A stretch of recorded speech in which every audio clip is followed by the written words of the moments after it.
Bonjour et bienvenue dans ce magazine Impatriation du mois de décembre 2018.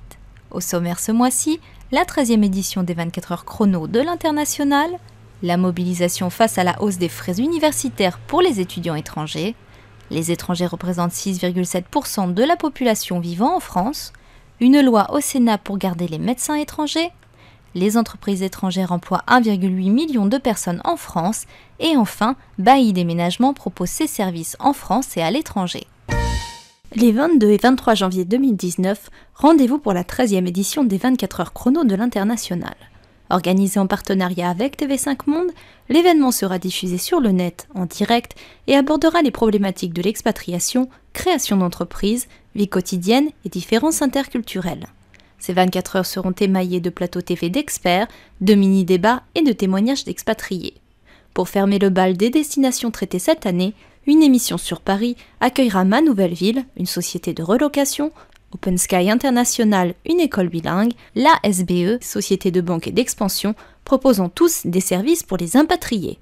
Le programme complet est disponible sur www.24hchrono-international.com. Depuis l'annonce faite par le Premier ministre Édouard Philippe le 19 novembre dernier de la multiplication par 15 du montant des frais universitaires pour les étudiants non européens, la mobilisation contre cette mesure bat son plein. En effet, le plan Bienvenue en France, destiné officiellement à redynamiser l'attractivité de la France pour accueillir 500 000 étudiants étrangers en 2027 contre 300 000 actuellement, pourrait, selon plusieurs enseignants, aussi avoir des conséquences négatives sur la recherche en décourageant les étudiants, faute de ressources, à suivre un cursus jusqu'au doctorat.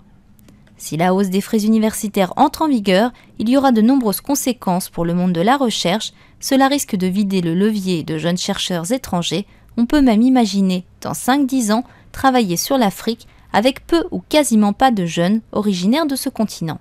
C'est absurde, c'est un manque à gagner énorme, a par exemple défendu Florence Brisset, maîtresse de conférences à l'université Paris 1 Panthéon-Sorbonne et à l'Institut des mondes africains.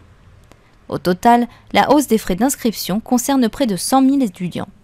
Selon un rapport de 2009 du ministère de l'Enseignement supérieur, de la Recherche et de l'Innovation, près de 40% des doctorants étrangers sont originaires d'Afrique et près de 30% sont d'Asie. 17,3% sont des ressortissants de l'Union européenne. Si la réforme n'est pas encore entrée en vigueur, le conseil d'administration de la conférence des présidents d'université a déjà demandé sa suspension. Du côté de l'Assemblée nationale, des députés de la majorité sont également opposés à l'augmentation des droits d'inscription pour les étudiants étrangers. 11 parlementaires LRM ont en effet demandé à Frédérique Vidal, ministre de l'Enseignement supérieur, de surseoir à l'application de cette décision tout en témoignant de leur désaccord sur la méthode du gouvernement, la précipitation, la non-différenciation des étudiants et des pays concernés, mais aussi sur le trop faible nombre de bourses proposées. Elles passeraient de 7 000 à 15 000 délivrées par l'État, ainsi que 7 000 dans les établissements. Pour rappel, à l'heure actuelle, les frais d'inscription des étudiants étrangers sont alignés sur les frais d'inscription acquittés par les étudiants français et européens, soit 170 € pour une année de formation en licence, 243 € en master et 380 € en doctorat. À la rentrée prochaine, les nouveaux étudiants extra-européens devront s'acquitter d'une somme de 2 770 € en licence et 3 770 € en master et en doctorat.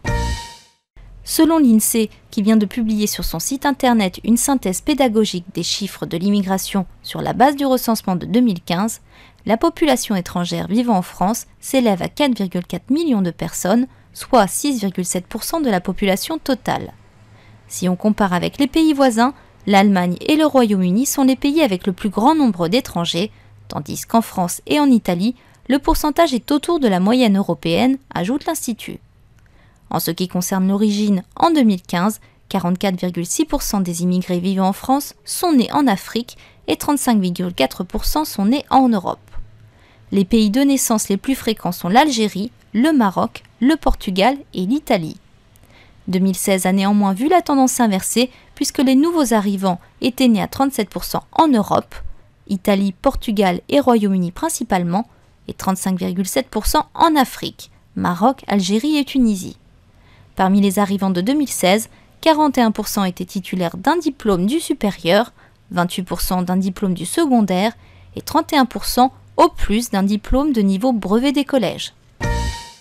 Mardi 18 décembre, une proposition de loi LREM votée par le Parlement a prolongé de 2 ans l'autorisation temporaire d'exercice accordée aux praticiens à diplôme hors Union européenne, sécurisant in extremis l'exercice des médecins.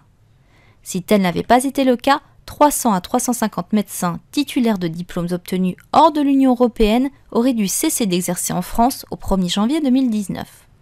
Certes, les praticiens peuvent passer un examen pour être régularisés, mais tous ne l'ont pas passé ou obtenu. Il existe plusieurs procédures d'exercice pour les praticiens titulaires d'un diplôme obtenu dans un pays non membre de l'UE, dont un dispositif dérogatoire d'autorisation temporaire. C'est la 3e prolongation de ce dispositif dérogatoire mis en place en 2006. Cette ultime prolongation visera donc à réfléchir aux mesures à prendre afin d'améliorer l'intégration des médecins étrangers, moins payés et sans perspective d'évolution professionnelle, dans le système de santé français. Fin 2016, 28 600 entreprises étaient en France sous le contrôle de firmes multinationales étrangères, selon les données publiées le 20 décembre par l'INSEE. Si le chiffre représente moins de 1% des entreprises en France dans les secteurs marchands, non agricoles et non financiers, il est proportionnellement synonyme de beaucoup plus d'emplois. Fin 2016, ces sociétés sous contrôle étranger employaient en effet dans l'Hexagone 1,8 million de personnes, soit 11% des effectifs. Le secteur concentrant la part la plus importante de ces emplois, l'industrie. En revanche, les entreprises contrôlées par des firmes étrangères réalisent moins d'investissements que les autres sur le sol français. Leur investissement global de 27 milliards d'euros correspond à 18% de la valeur ajoutée en France, contre 25% pour les multinationales françaises, peut-on lire dans l'étude. Parmi les pays à investir le plus en France, l'on retrouve au premier rang l'Allemagne, avec 318 000 emplois, suivi par la Grande-Bretagne, la Belgique et les Pays-Bas.